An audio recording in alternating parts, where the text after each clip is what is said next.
Hi folks, this is Martin from the photoacademy.eu, and on this video tutorial I have a little bit of bad light photography for you and how you can use it to make good images. What do I mean with bad light photography? I mean harsh light, I mean direct sunlight, summer. You're right now before your vacation. It's summertime, it's harsh sunlight, especially during the daytime when you're out on your tourist places or for a hike. You always have harsh light, and harsh light is not good for any portrait and any landscape except you want to do black and white.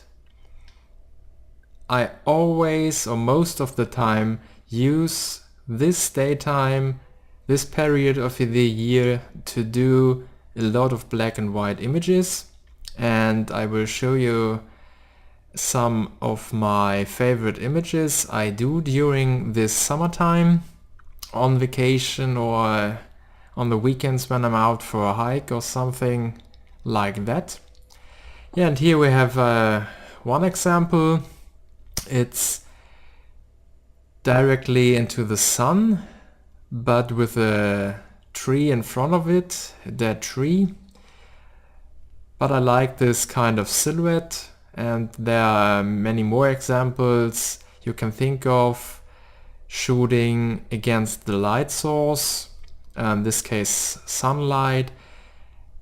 It's harsh, it's hard, but it's good and dramatic for black and white images. You have bright highlights and dark shadows, and I think this is the best you can have directly in camera to convert later on to black and white. As I said, you have a lot of highlights, bright highlights and dark shadows, and you can use it for this stuff as well.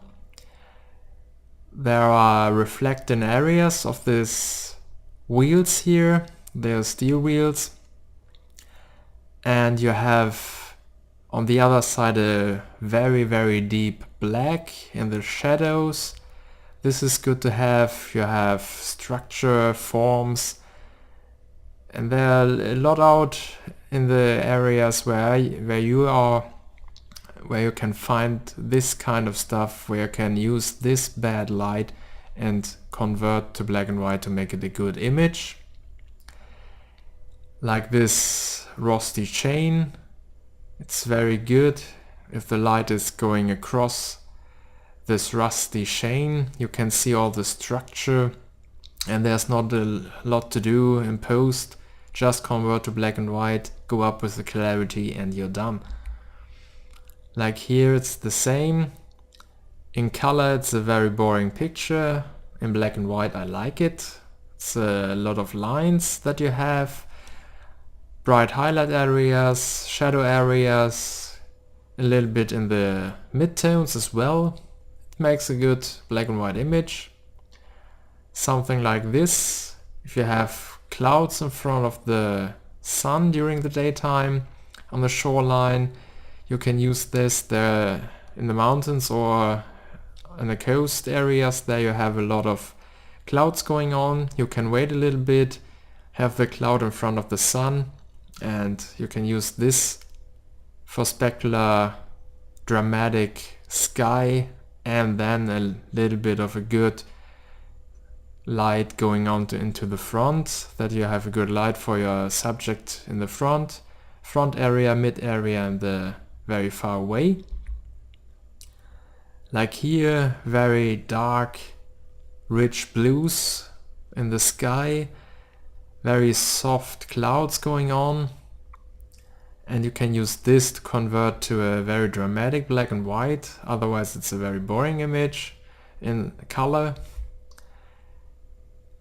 Most of the time out on the sea, on the shore, you have good sunlight, blue sky, but what can you do with it?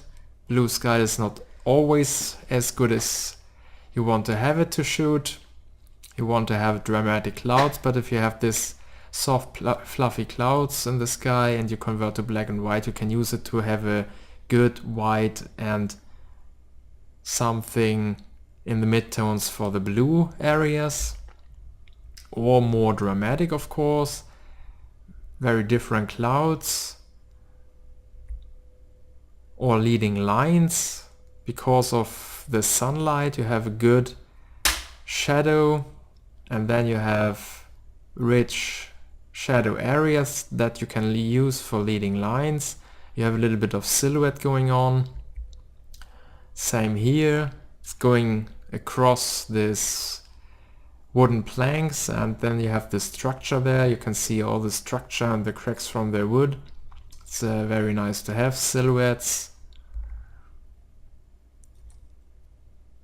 Very good highlights there in the leaves.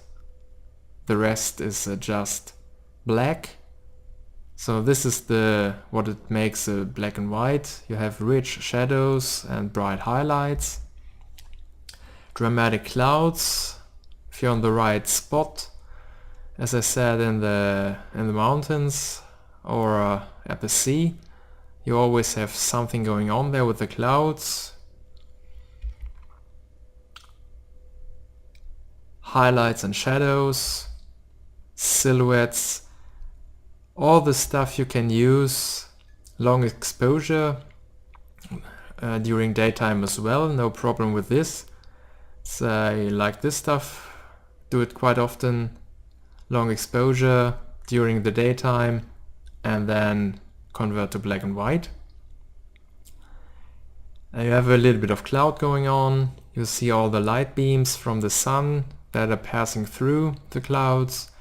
You have very hard highlights from the water and on this wet stones on the rocks there.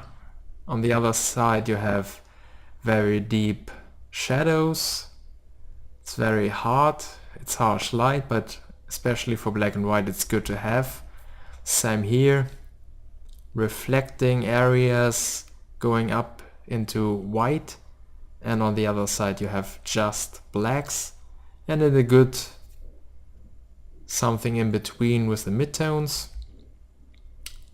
Yeah, think about that when you're on vacation, when you're on your tour, on a hiking, and you have your camera or your smartphone with you. Look for these areas, look for silhouettes, look for hard lights. Shadows are everywhere, especially on structures. If you want to shoot textures, very good for this as well. You see everything in textures, and this is good image work to use later on in post to convert to black and white. Try it, have fun with sunlight, have fun with harsh light. Try it, have fun on your vacation. I will say goodbye. During the summertime I'm off. My colleague Anne Lisa is filling in. It's having a little bit fun with you, some nice text, and you can read from Anne Lisa some tips from her during the summertime. I'm on vacation now. Thanks for watching. Have a nice summertime. Bye bye.